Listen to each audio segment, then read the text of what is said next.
Sous les ombres de la guerre et les lumières aveuglantes d'Hollywood, Sophia Loren a émergé des ruines d'une enfance marquée par la faim, la peur et l'abandon, transformant des débuts tragiques en une légende immortelle. De la petite fille frêle fuyant les bombes à Naples à l'icône mondiale trahie par des scandales amoureux et des poursuites judiciaires, sa vie est un tourbillon de tristesse, de défis insurmontables, de trahisons intimes, de scandales publics qui ont ébranlé l'Italie et de luttes personnelles contre le vieillissement impitoyable. À 90 ans, une chute dévastatrice l'a conduite à l'hôpital, rappelant que même les étoiles les plus brillantes affrontent l'obscurité, mais son héritage de résilience inspire encore le monde. Bienvenue sur Infinite Star, la chaîne où les légendes prennent vie et où les secrets des icônes se dévoilent avec une émotion rare. Si vous êtes nouveau ici, prenez un instant pour liker, s'abonner et partager cette vidéo. Plongez avec nous dans des récits vibrants, émouvants et inspirants. Aujourd'hui, nous vous emmenons dans l'univers de Sophia Loren, une femme dont la vie, marquée par la tristesse des pertes, les défis de la pauvreté, les trahisons amoureuses, les scandales publics et les combats personnels contre la maladie et le temps, met en lumière une résilience extraordinaire face à l'adversité. Des débuts les plus humbles dans son Italie natale, Sophia Loren allait s'épanouir sur la scène mondiale comme l'une des actrices les plus belles et les plus talentueuses que le cinéma n'a jamais connues. Sa carrière a duré plus de 60 ans, avec des performances dans un canon diversifié de films, y compris La Fierté et la Passion, La Maison sur la colline, Mariage à l'italienne, Les Grincheux et La Ciociara, pour lequel elle a reçu le premier Oscar de la meilleure actrice décerné à une star d'un film étranger. À l'âge de 90 ans, les dures réalités du vieillissement ont impacté la star de l'âge d'or d'Hollywood. Découvrez le chapitre final de l'histoire remarquable de Sophia Loren, de déesse de l'écran argenté à l'événement malheureux qui a conduit à son hospitalisation. Explorons le destin tragique d'une des dernières actrices de l'âge d'or d'Hollywood dans ces derniers jours. La vie de Sophia a été une série de hauts et de bas depuis le jour de sa naissance. L'expérience de la faim et des difficultés pendant la guerre a forgé une Sophia Loren avec une détermination inébranlable et un effort incessant. Les débuts difficiles de Sophia, avant que Loren n'éblouisse les cinéphiles en tant qu'icône de beauté, elle a enduré une faim sévère et l'itinérance en tant qu'enfant pendant la dévastation de Naples pendant la Seconde Guerre mondiale. Sophia Loren est née Sofia Villani Cicolone en 1934 dans une salle de charité romaine sordide, enfant illégitime d'une famille en difficulté. Ses premières années furent marquées par la pauvreté écrasante et la dévastation de la Seconde Guerre mondiale, que Loren décrit comme une période de misère, de peur et de faim. Alors que les bombes pleuvaient sur sa ville natale de Pozzuoli et que les rations se faisaient rares, la jeune Sophia a enduré des périodes de famine qui ont retardé sa croissance pour devenir la beauté plantureuse qu'elle allait devenir. Elle reconnaît maintenant, avec sa grâce légendaire, qu'il y a eu beaucoup de souffrances. Simplement passer chaque jour était un accomplissement en ces temps incertains. La fillette frêle et maigre ressemblait peu à la star voluptueuse qui émergerait en seulement quelques années. Avec un père absent qui refusait de les soutenir, la famille de Sophia a eu du mal à joindre les deux bouts. Sa grand-mère a transformé leur salon en pub, où la mère de Loren jouait du piano et sa tante chantait des chansons traditionnelles napolitaines pour divertir les GI américains qui fréquentaient l'établissement. Trop jeune pour servir de l'alcool, la timide Sophia servait les tables et faisait la vaisselle, son premier contact humble avec la performance.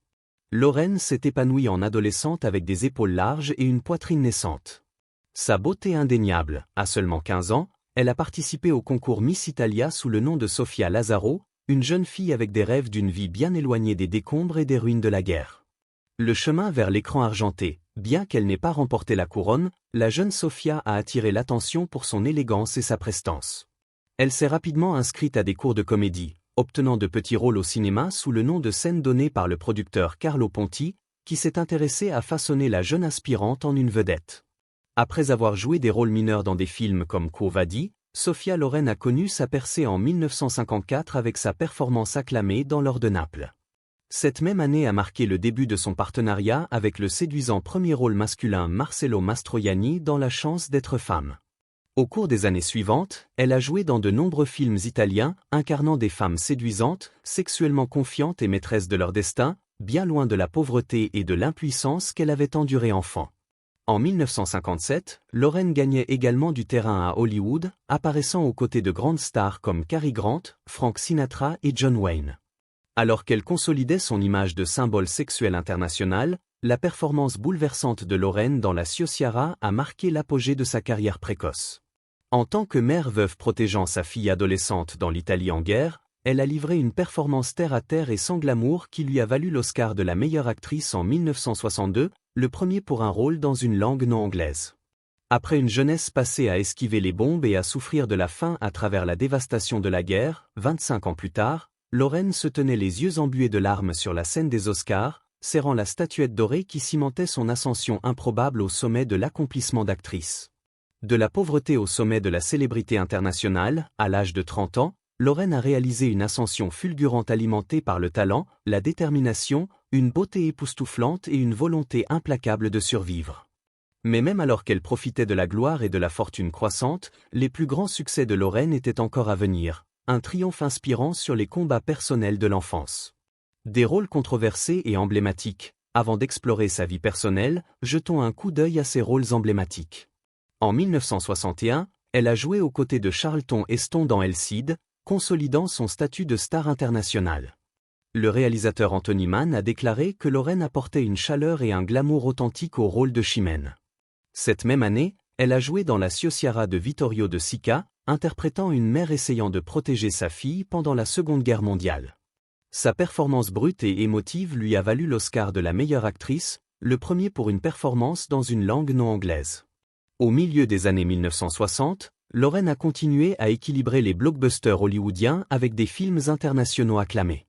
En 1965, dans Lady L, elle a joué le rôle charmant et manipulateur de la veuve d'un aristocrate âgé aux côtés de Paul Newman. Bien que différent de ses rôles précédents, Loren a apporté complexité et intrigue au personnage. À la fin des années 1960, Loren a joué aux côtés de certains des hommes les plus en vue d'Hollywood, comme Gregory Peck dans Arabesque et Marlon Brando dans Une comtesse de Hong Kong de Charlie Chaplin. Malgré la puissance des stars derrière ces films, les critiques estimaient que les rôles ne capturaient pas pleinement les talents de Loren. Loren a passé une grande partie des années 1970 concentrée sur la maternité tout en continuant à faire des films de haute qualité. Elle a reçu de bonnes critiques pour Sunflower, nominé aux Oscars, et sa dernière collaboration avec De Sica, Le Voyage en 1974. La même année, elle a joué dans Brief en Counté, un remake du classique bien-aimé présenté dans le Hallmark Hall of Fame de NBC. Le téléfilm a permis à Loren de montrer sa vulnérabilité romantique à un public américain plus large. En 1976, Loren a joué un rôle de soutien mémorable dans le thriller catastrophe plein d'étoiles The Cassandra Crossing. Bien que ce ne soit pas le rôle principal, l'élégance sophistiquée de Loren a marqué les esprits du public. En 1977, Loren s'est retrouvée avec Marcello Mastroianni dans Une journée particulière d'Ettore Scola. Loren y incarne une femme au foyer solitaire qui a une rencontre fatidique avec le personnage de Mastroianni. Sa performance subtile et émouvante a valu à Loren son 7e prix David di Donatello et plusieurs honneurs internationaux. Le film a été un succès au box-office américain, indiquant la popularité durable de Loren auprès du public américain. Malgré un nombre moins élevé de rôles, Loren a maintenu son statut de première classe grâce à des performances acclamées par la critique et à des collaborations intelligentes avec des réalisateurs légendaires comme De Sica et Scola. En entrant dans les années 1980 et 1990, Loren est très sélective quant à ses projets, se concentrant davantage sur sa famille et ses entreprises. Elle a reçu une nomination au Golden Globe pour son second rôle dans Prêt-à-porter. Son plus grand succès commercial depuis des années est venu avec Les Grincheux 2 en 1995, aux côtés des légendes de l'écran Walter Matthau, Jacques Lémon et Anne Margret. Loren a continué à travailler de manière sporadique dans des films comme Entre inconnus, réalisé par son fils Eduardo Ponti en 2009. Loren est revenue au cinéma hollywoodien après une absence de 15 ans avec Nine de Rob Marshall, dans le rôle de la mère de Guido Contini. Loren a rappelé au public sa présence légendaire à l'écran, recevant une nomination au Screen Actor Guild Awards pour son rôle de soutien. Malgré ses presque 90 ans, elle ne montre aucun signe de ralentissement. En 2020, elle a livré une performance acclamée par la critique dans le film de son fils Eduardo La vie devant soi, en tant que survivante de l'Holocauste s'occupant d'un jeune garçon immigré. Le rôle a valu à Loren certaines des meilleures critiques de sa carrière de 6 décennies. Du néoréalisme italien au blockbuster hollywoodien en passant par les drames internationaux intimes, peu de performeuses peuvent rivaliser avec la polyvalence, la longévité et l'impact culturel de Loren. Loren est l'une des grandes stars de l'âge d'or d'Hollywood, avec un héritage à la fois en tant que symbole sexuel et actrice talentueuse. Sa vie personnelle a toujours été un sujet d'intérêt public, Naturellement, l'un des sujets les plus brûlants à l'époque était les histoires d'amour de Sophia Loren, un chapitre de trahison et de triomphe personnel. Des relations tumultueuses dans sa vie personnelle, la carrière prolifique d'actrice de Loren en a fait une légende du cinéma italien et hollywoodien. Cependant, tandis que Loren incarnait des romances passionnées pour le public, le scandale et la controverse causée par sa propre vie amoureuse vous laisseront sans voix. Lorsque Sophia Loren a rencontré Carlo Ponti en 1950, c'était le début d'un conte de fées romantique dans la vie réelle, malgré leur différence d'âge de 22 ans. L'adolescente Sophia était instantanément attirée par le producteur de 37 ans de succès. Selon Sophia, Carlo lui a donné un ancrage et une stabilité qui l'ont maintenu les pieds sur terre malgré sa montée fulgurante vers la célébrité. Cependant, leur chemin vers l'amour était rempli d'obstacles. Comme le divorce était illégal en Italie à l'époque, Carlo était encore marié à Giuliana Ponti lorsqu'il est tombé amoureux de Sophia. Indéfectible, le couple s'est marié par procuration au Mexique en 1957, mais ils ont bientôt été confrontés à des accusations de bigamie à domicile, les forçant à annuler leur mariage en 1962. Toujours dévoués l'un à l'autre, Sophia et Carlo sont devenus citoyens français en 1965 et se sont finalement mariés légalement en 1966, après qu'il a obtenu le divorce de Giuliana. Pour la presse italienne, Sophia a été étiquetée comme une briseuse de ménage pour sa relation avec le marié Ponti. Même le gouvernement italien s'est attaqué au couple dans les années 1970, saisissant de nombreux de leurs biens pour des accusations de fraude fiscale montées de toutes pièces, les obligeant à s'exiler temporairement. Malgré tout, Sophia est restée fidèle à Carlo, affirmant qu'ils étaient une équipe, un couple solide. Après avoir surmonté de nombreux obstacles juridiques et sociaux pendant 2 décennies, ils se sont installés et ont élevé 2 fils, Carlo Ponti Jr. et Eduardo Ponti. Sophia a été dévastée lorsque Carlo est décédé en 2007 après près de 50 ans ensemble. Elle écrit que cela l'étonne de voir tout ce qui s'est passé dans sa vie. Quand elle repense à sa vie, elle est parfois surprise que tout soit réellement arrivé. En plus de son grand amour avec Carlo, Sophia a noué des amitiés étroites et des liens avec bon nombre de ses partenaires au fil des ans. Elle se remémore avec joie les souvenirs de cuisiner des repas italiens traditionnels avec Omar Sharif entre les prises sur des films comme La chute de l'Empire romain. Elle a également développé une amitié inséparable avec Marcello Mastroianni au fil de 12 collaborations mémorables. Et alors qu'elle tournait La fierté et la passion en 1957, Sophia admet être tombée sous le charme du charmant Cary Grant qui la poursuivait sans relâche. Elle a réfléchi en disant qu'elle savait que sa place était aux côtés de Carlo, il était son port sûr. Elle savait aussi qu'il était difficile de résister au magnétisme d'un homme comme Cary, qui disait être prêt à tout abandonner pour elle. Cependant, Sophia a finalement choisi la loyauté envers Ponti plutôt qu'un avenir avec Grant. Lorsque la presse hollywoodienne a révélé que Ponti et Loren s'étaient mariés au Mexique, Grant a accepté la décision de Sophia avec grâce. Comme elle le raconte, sur le plateau, Cary, légèrement étourdi et enfin résigné, a réagi de manière vraiment gentleman, il lui a souhaité tout le meilleur et a espéré qu'elle serait heureuse. Même après la dissolution de leur brève romance, Sophia semble avoir perfectionné l'art de mettre fin aux relations sans amertume. De même, sa liaison de 1962 avec le comédien Peter Sellers s'est également terminée de manière amicale. Pourtant, selon Sophia, Sellers est resté épris d'elle pendant des années. En effet, Sophia écrit qu'elle a appris à permettre aux hommes de tomber amoureux d'elle à l'écran sans perdre son propre cœur. Elle affirme qu'elle leur a permis de tomber amoureux d'elle, mais elle-même n'est jamais tombée amoureuse d'eux, Grant étant la seule exception. Bien qu'adorée par de nombreux hommes de premier plan au fil des décennies, Sophia brosse des portraits moins affectueux de sa collaboration avec Marlon Brando et Gregory Peck. Elle accuse Brando de manquer de respect envers le légendaire Charlie Chaplin sur le plateau d'une comtesse de Hong Kong et laisse entendre une dynamique compliquée avec Peck sur le plateau d'Arabesque, indiquant peut-être des sentiments non partagés de sa part. En plus de sa carrière d'actrice, Sophia s'est consacrée sans relâche à des causes humanitaires bénéficiant aux réfugiés et aux enfants, tout en étant un ancrage de stabilité et en élevant ses 2 fils avec Carlo à l'abri des projecteurs. Cependant, elle a également été confrontée à des luttes personnelles, comme une condamnation pour fraude fiscale dans le cadre de la campagne du gouvernement italien contre elle et Ponti. Elle a purgé une peine de 18 jours de prison en 1982 avant d'être complètement acquittée des décennies plus tard. Ces scandales, ces trahisons par les autorités et les médias, illustrent une résilience qui transforme les combats personnels en triomphe d'amour et de justice. Projet hors écran et semi-retraite, des projets et une semi-retraite. Quelques incidents extrêmement malheureux se sont produits. Cependant, avant de jeter un œil à ces incidents, jetons un coup d'œil à ses projets hors écran.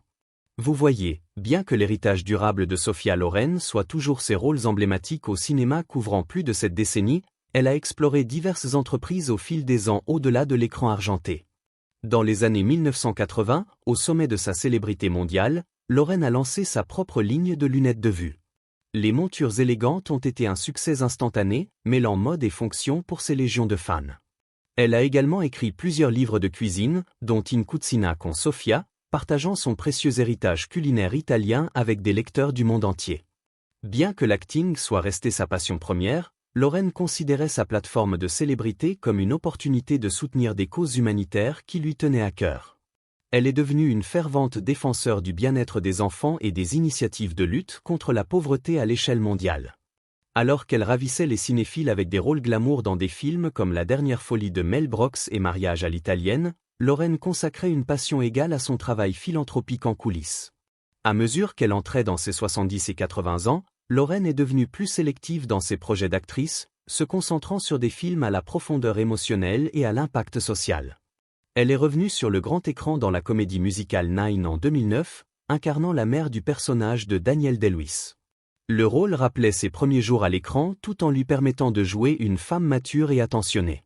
Ensuite, en 2014, Loren a captivé les spectateurs des salles d'art avec une apparition petite mais puissante dans le drame italien La Voix humaine. Le court-métrage a été réalisé par son fils Eduardo Ponti, réunissant leur monde professionnel et personnel à travers l'art du cinéma. À 86 ans, elle est sortie d'une retraite de 10 ans pour jouer dans le film Netflix de Ponti La vie devant soi. Loren joue Madame Rosa, une survivante de l'Holocauste vivant en Italie qui noue un lien poignant avec Momo, un garçon immigré sénégalais de 12 ans. Loren saisit l'occasion de jouer une femme ayant enduré une souffrance profonde mais continuant à nourrir ceux qui l'entourent. Le rôle exigeait une authenticité émotionnelle ainsi qu'une fluidité en italien. Alors que de nombreuses actrices de son âge se retirent d'Hollywood, Loren est toujours prête à relever des défis dramatiques. Selon Ponti, Loren a bien fait de tout risquer pour faire un film si profond et si exigeant à la fois émotionnellement et physiquement. Il a ajouté qu'il n'était pas du tout surpris que sa mère légendaire soit attirée par une histoire si significative si tard dans sa carrière. Malgré tout, Loren conserve sa chaleur authentique et sa passion pour créer de l'art avec un impact social. Bien qu'elle continue à travailler, l'approche de la vie quotidienne de nos jours est simple. En profitant du temps passé avec sa famille et de longues promenades tranquilles, observant la beauté de la nature autour de sa ville adoptive de Genève. Elle s'occupe de son jardin, rattrape sa lecture et fait des appels vidéo avec sa sœur Maria en Italie. Elle dit que la beauté de ses petits-enfants la remplit de joie, bien qu'ils restent loin en Californie. Alors qu'elle est une légende vivante qui a côtoyé Sinatra et Grant, Loren reste ancrée dans les relations et les petits plaisirs quotidiens de la vie. Ses projets hors écran illustrent une résilience qui transforme les combats personnels du vieillissement en triomphe d'une vie riche et engagée. Des incidents malheureux et des événements récents. Après avoir survécu à la pauvreté de Naples déchirée par la guerre pendant son enfance et avoir atteint la célébrité contre toutes attentes, il semblait que Sophia Loren avait enfin triomphé du destin. Mais en réalité, le pire était encore à venir face au vieillissement et à la maladie. En septembre 2023, à peine une semaine après avoir célébré son 89e anniversaire, Loren a subi une chute dévastatrice dans sa maison de Genève. Elle a subi de multiples fractures, notamment au fémur, à la hanche et au fémur, qui ont nécessité une intervention chirurgicale immédiate. C'était un événement choquant pour ces millions de fans dans le monde entier qui voyaient la vie vivace de Loren comme un pilier de force et de résilience. Sa récupération serait intensive, compte tenu de la gravité des fractures. Touchée par la multitude de vœux de rétablissement, Loren a publié une déclaration remerciant tout le monde pour leur amour lors de ce chapitre difficile. L'accident est survenu peu de temps après l'éblouissante apparition de Loren au Festival international du film de Venise lors du défilé de mode Armani Couture. Elle a captivé la foule tout en étant vêtue d'un tailleur pantalon ivoire, dégageant le glamour hollywoodien d'antan. Peu de ses fans adorateurs se sont rendus compte que l'icône allait bientôt traverser une crise de santé éprouvante. Pourtant, elle a fait face au processus de récupération difficile avec son courage et sa grâce habituelle. Loren a affronté des obstacles redoutables toute sa vie, de sa jeunesse sans le sou dans l'Italie en guerre à la surmontée des barrières linguistiques à Hollywood. Maintenant dépendante des soins 24 heures sur 24, elle a trouvé du réconfort dans sa famille et les plaisirs simples pendant sa convalescence. Dans une déclaration publiée plusieurs semaines après la chirurgie, Lorraine a remercié tout le monde pour la proximité et l'affection qu'ils lui témoignaient. Elle a ajouté qu'elle se sentait mieux mais qu'elle devait simplement faire de la rééducation et se donner une période de repos. Toujours humble, elle s'est davantage préoccupée de la manière dont son accident avait impacté les événements professionnels à venir. Avec de multiples fractures à 89 ans, même les tâches quotidiennes posaient des défis. Pourtant, Lorraine est restée dévouée à son article. Alors que l'année 2024 se déroule, le monde admire Sophia Loren non seulement comme une icône cinématographique mais aussi comme un parangon de résilience. Bien qu'elle continue de se rétablir, Loren envisage déjà de futurs projets créatifs. Loren n'a jamais été définie uniquement par des récompenses individuelles ou des films. Lors de la cérémonie des Oscars 2014, elle a exprimé son éternelle détermination. L'enfant de la guerre a réfléchi en disant qu'elle avait grandi pendant la guerre et que la seule chose à laquelle elle rêvait était de survivre au lendemain. Elle a essayé d'utiliser les misères que tout le monde traversait pendant la guerre pour créer quelque chose de positif. Décennie après décennie, même en portant des blessures qui épuiseraient des artistes bien plus jeunes, Lorraine trouve un sens à travers la narration cinématographique. Bien que Lorraine aurait pu se retirer confortablement à la retraite il y a des décennies, elle a cultivé son étincelle créative jusqu'à la fin de ses 80 ans. En réfléchissant à sa célébrité durable, Lorraine affirme que ce n'est pas une question de beauté mais de ce qu'elle ressent à l'intérieur, de sa sécurité et de son bonheur. En effet, la vétérane reconnaît les réalités du vieillissement, de la mobilité réduite à l'apparence changeante. Pourtant, la confiance intérieure et la chaleur qui ont captivé les cinéphiles dans ses premiers jours restent intactes au fil du temps. Maintenant grand-mère vénérée et toujours en convalescence suite à des blessures récentes, Lorraine voit le vieillissement avec grâce. Ces incidents malheureux, ces combats contre le temps, mettent en lumière une résilience qui transforme la tristesse en un triomphe inspirant.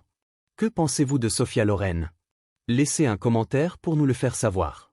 Assurez-vous également de vous abonner à notre chaîne pour plus de contenu. Merci de nous avoir regardés.